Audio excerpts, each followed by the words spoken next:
Bismillahirrahmanirrahim. Assalamualaikum warahmatullahi wabarakatuh. Waalaikumsalam warahmatullahi wabarakatuh. Sekarang ujian terkait dengan praktikum dakwah tarbiyah. Silakan Torik nanti jawab Torik Lutfi jawab apa yang ditanyakan. Di sini ada beberapa hal atau tugas. Yang pertama di sini sebuah pertanyaan dulu.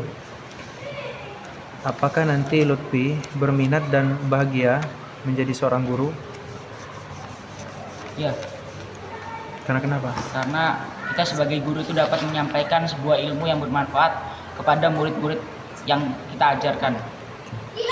Selanjutnya membahas tentang konsep dasar dalam pembelajaran.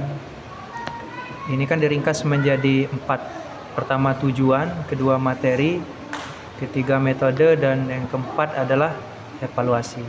Coba jelaskan dulu apa yang dimaksud dengan tujuan.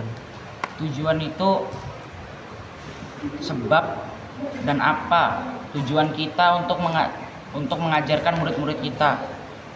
Apakah itu sebuah pembelajaran yang berguna bagi mereka atau tidaknya. Oke, siap. Selanjutnya adalah materi. Apa yang dimaksud dengan materi?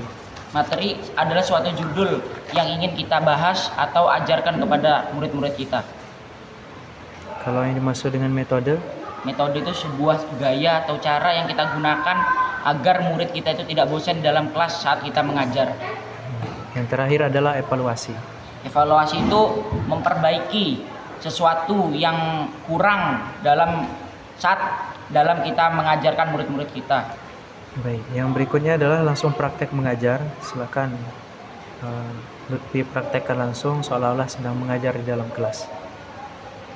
Baik, silakan dimulai. Assalamualaikum warahmatullahi wabarakatuh. Waalaikumsalam warahmatullahi wabarakatuh. Innal hamdalillah nahmaduhu wa nasta'inuhu wa nastaghfiruh wa na'udzu billahi min syururi anfusina wa min sayyiati a'malina may yahdihillahu wa la mudhillalah wa may yudlilhu fala hadiyalah. Asyhadu an la ilaha illallah wa asyhadu anna Muhammadan abduhu wa rasuluh. Amma ba'du. Yang pertama-tama dari paling utama, marilah kita panjatkan puja-puji syukur kita atas kehadirat Allah Subhanahu wa taala yang telah memberikan kita nikmat sehat, nikmat iman, hidayahnya hingga sampai detik ini kita masih bisa berkumpul di masjid yang insyaallah mubarak ini. Yang kedua kalinya sholawat dan salam tak lupa kita panjatkan kepada Nabi kita, Nabi Muhammad Shallallahu Alaihi Wasallam yang telah membawa agama Islam ini dari zaman jahiliyah hingga ke zaman Islamiyah. Yang ketiga kalinya, sebelum kita masuk pembelajaran, saya ingin bertanya kepada murid-murid sekalian, apakah sudah ada yang mengetahui apa itu jual beli? Belum. Jual beli adalah sesuatu yang kita lakukan untuk memenuhi kebutuhan untuk kehidupan. Dan jual beli ini dapat dilakukan dan disaksikan di dalam pasar. Lalu masuk absen, apakah Ananda Alvaro masuk? So, Oke, baik. Masuk ke bab kelima, jual beli. Islam adalah agama yang sempurna. Islam mengatur hubungan antara makhluk dengan Allah dan mengatur hubungan antara sesama makhluk. Seorang muslim dalam hidupnya selalu berusaha dan bekerja dengan sesama manusia untuk mencari nafkah sebagai bentuk pelaksanaan perintah Allah, mencari keridhoannya dengan cara mematuhi perintahnya. Kemudian Allah mengaruniai rezeki untuk kemudian beribadah kepadanya. Jual beli adalah tukar menukar suatu barang dengan barang yang lain atau dengan mata uang tertentu dengan tujuan untuk memiliki barang tersebut. Nah, ada pula rukun jual beli. Rukun jual beli yang pertama yakni penjual, yaitu orang yang memiliki barang secara sah atau barang yang telah dimiliki khusus untuk orang tersebut. Yang kedua, pembeli, yakni orang yang ingin membeli barang dari seorang penjual tersebut. Yang ketiga, barang dagangan yang dijual, yakni barang yang halal untuk dijual, yang lalu suci dan tidak najis. Contoh barang yang najis yakni babi, anjing, dan minuman khamar dan lain jenisnya. Lalu yang selanjutnya poin C, memungkinkan untuk diterima serta diketahui oleh pembeli.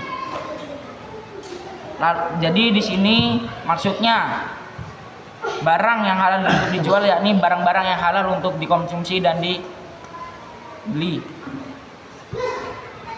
Kesimpulannya, jadi jual beli adalah sesuatu yang diperintahkan oleh Allah Subhanahu wa taala dan berguna untuk memenuhi kebutuhan kita sehari-hari.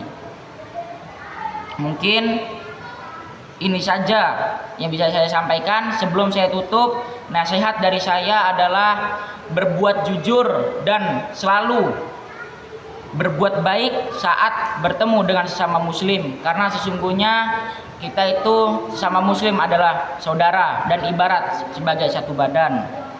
Marilah kita tutup acara kita dengan mengucap hamdalah alhamdulillahirabbil alamin dan disempurnakan dengan kifaratul majelis. Subhanakallahumma wa bihamdika asyhadu an la ilaha illa anta astaghfiruka wa atubu ilaik. Wal akhir, wassalamualaikum warahmatullahi wabarakatuh. Nah, untuk yang berikutnya membahas tentang metode sebuah pembelajaran, itu terdapat 5 macam.